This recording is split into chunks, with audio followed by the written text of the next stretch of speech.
You had an interview on Authority magazine where the writer asked you several tips on what you wish you knew when you had started filmmaking. And I know you said previously you didn't actually go to film school.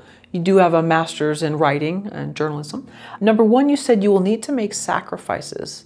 I would love to hear what some of those sacrifices have been. Yeah, like I said on Authority magazine, when you are so driven to succeed and I want to make this my life's mission is be able to support myself. I don't need to be rich and famous, just to support myself by being a storyteller, writer, director, producer. And to get to that point is really hard as an independent artist. It's really hard to break into the industry and play with the bigger players and get the attention of the larger distribution companies that can be game changers for you. I think as we've gained more success, it's actually become harder and more sacrifices have had to be made because there's a lot more to do. Like I mentioned in Authority magazine, friendships. I can't always go to people's weddings or birthday parties or their child's, anything, anniversaries. I can't go back to Buffalo to visit family as much as I'd like. Or I used to travel all the time in my 20s internationally. And I just can't do it, either for financial reasons or I just literally just don't have the time to be away for that long. Being able to see my family in France for 10 days was magnifique. It was so important to be back with loved ones and also to see a foreign land again. So those are some examples of things that I've had to give up. And so I think about that and what the payoff is and kind of making a pro and con list in my head. But I mean, those are the types of things that I've had to give up over the years. Having a bigger house, having 2 cars, being able to go an apartment in the city, doing little things around the house to fix it up. So those are more materialistic things. So when I make a pro and con list in my head, those are things, that's stuff. And the relationships in my life I do miss. The people who really care about me understand that this is who I am and they're always there for me, like my friend here in LA. And we haven't seen each other in over 12 months, but we pick up like we haven't even been away. And we're planning to do something together coming up. And so the people that really care about you and care about your goals, they stay in your life no matter what. And everything else is just stuff. And the writing aspect and the creating aspect and the connecting and community stuff that I try to do, that Cardinal Flicks tries to do, I think is much more important of a light. It's not just about me, it's about me and others as a whole. Do you think it's hard to make friends being in the film industry because you are around like-minded people for a short time on a set, but then everybody goes their different ways? And then being around people that aren't in the industry, it's just hard to connect because it's just a different lifestyle. I find it harder to connect with people who are not in the industry because they don't understand just how much work goes into it and the whole process.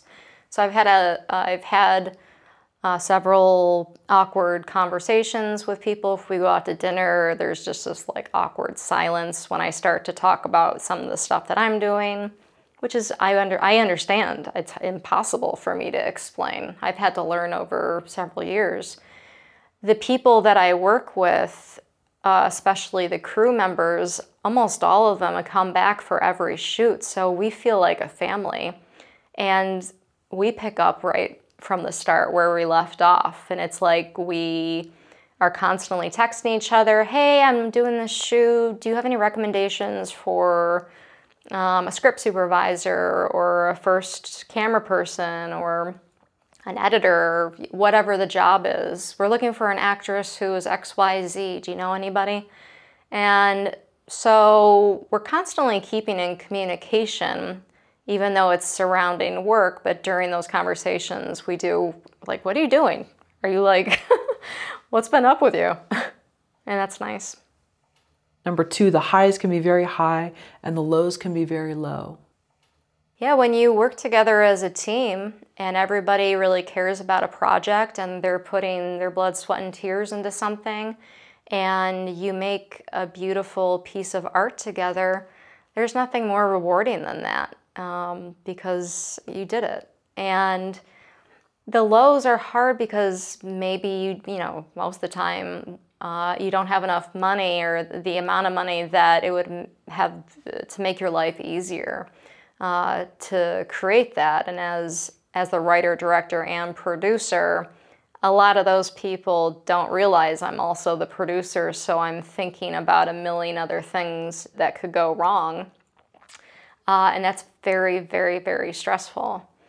Because if like one thing goes wrong, obviously we have contingency, but the whole shoot could just go under, and that's constantly in the back of my mind. So that's one of the things that's difficult or a low. And also after you finish a project, maybe it doesn't get as much attention as you hoped for, or maybe because the budget was so small you had to cut scenes, or you couldn't do a scene or have as many shots as you wanted because you just simply didn't have the time or the money, the finances to do a 5-week shoot instead of a 4-week shoot. So you had to make a lot of changes. So those can be low moments because you know that you can do better if only this. And, you know, but you have to keep yourself buoyed and concentrate on the positive things. And do you turn your attention to books, or you said hikes, being in nature, whether you're hiking with a friend or alone? How do you deal with those lows? Yeah, I read a lot. I love reading. I love watching films, especially the oldies but goodies. Being in nature is always very peaceful and centering for me. Working out and just trying to get the endorphins flowing as much as possible, talking with friends on the phone and doing all that kind of stuff very much helps. Yeah, something about talking to people on a landline, I feel like there's more of a connection. Mm-hmm. It's so hard with cell phones to actually feel that because there's a static or whatever.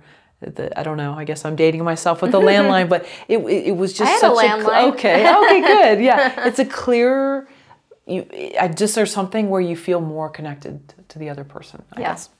Okay, and then number 3, there are a lot of wolves in sheep's clothing and hangers on. I think that was part of my answer for there can be a lot of people that want to take advantage of your hard work, and they just kind of want to skip ahead of the line. And there's been a few examples in my life. It's not, they're not the majority of people that I meet by any means.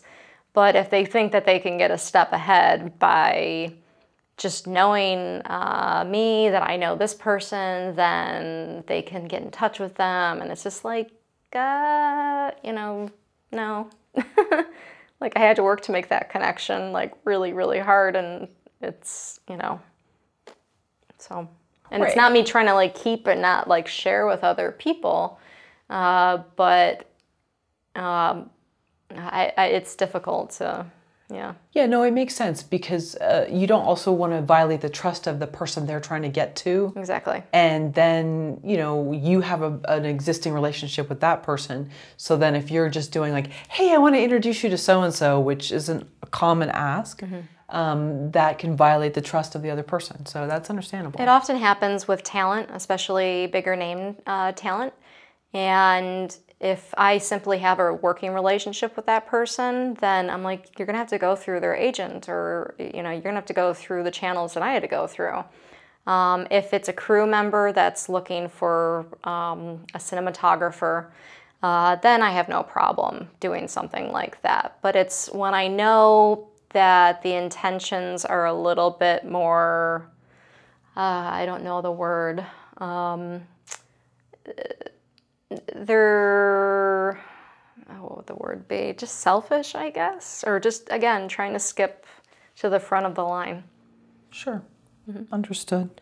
Number 4, do no harm and take no, and I'm going to clean it up, crap? Yeah, I mean, this industry, the film industry, and I think the theater industry too, and the creative industry in general, it toughens you up. You get pulverized a lot metaphorically, and so it gives you tough skin. And what you always have to keep in mind is to keep yourself a good person, and to be open to people and compassionate, and because the more open you are, the better creator you are. At the same time, to also know and have the courage to say respectfully no about something if you're feeling taken advantage of, or if you're not getting paid what you feel the hours that you're going to be putting in. So that's why I said, do no harm, do nothing bad to people, but also protect yourself. I get the sense that fear doesn't rule you, or maybe I'm wrong. I am afraid, for sure. I'm afraid of failing. I'm afraid of, but not failing others. I'm afraid of failing my own expectations.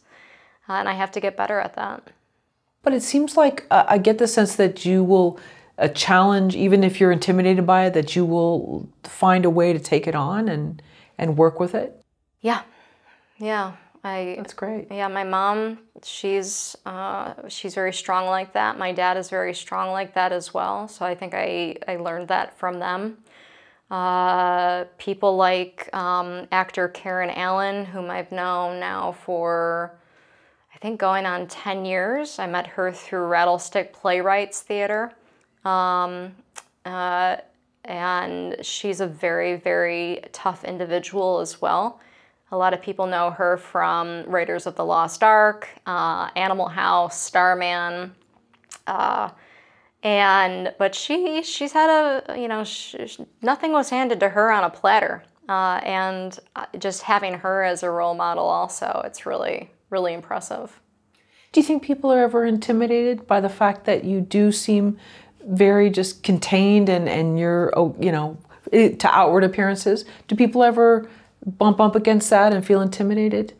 I think that I collaborate well with people. I always try to. I listen.